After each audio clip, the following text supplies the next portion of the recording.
Buenas tardes, mi gente. Yo me encuentro en San Pedro de Macorís. Yo me encuentro con la morena, que fue para muchos humillada por unos plátanos.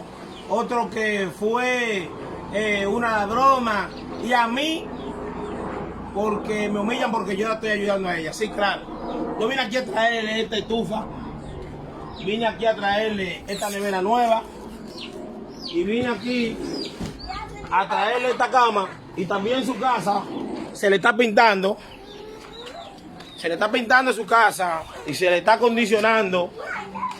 Miren aquí, su casa se le está pintando y se está pintando por dentro. Ahora bien, ven acá, mi amor. Yo vine aquí también a entregarle a ella, miren, 2, 4, 5, 6, 7, 8, 9,600 pesos. ¿Ustedes saben por qué? Porque no hay bien, no hay mal que por bien no vengan. Y como yo soy un ladrón, al igual que ella, porque yo apoyo lo mal hecho, yo no apoyo lo mal hecho. Lo que yo soy una persona con conciencia, una persona que le duele el dolor del otro, una persona que le molesta que humillen y pisoteen a una gente sin necesidad. Eso es lo que pasa conmigo. A la amargada que me subió a mí en un video diciendo que yo era un loco, yo tengo que parar de decirle que tú siempre vas a vivir una vida amargada.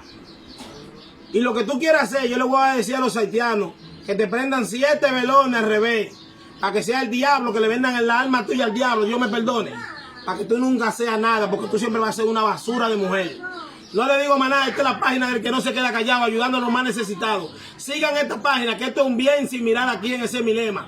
Lo bueno somos más. Mi teléfono 809-673-5090. Para mí no hay raza ni color. Solamente lo que yo hago es un bien. Somos hermanos de patria, como quien dice, porque ella es haitiana, yo soy dominicano, pero ella hoy se encuentra en tierra dominicana. Por eso yo la ayudo, porque es como digo, no hay mal que por bien no venga. ¿Creyeron que le hicieron un daño a ella? No, le hicieron un favor. Yo le digo, maná, se despide, que no se queda callado de este lado.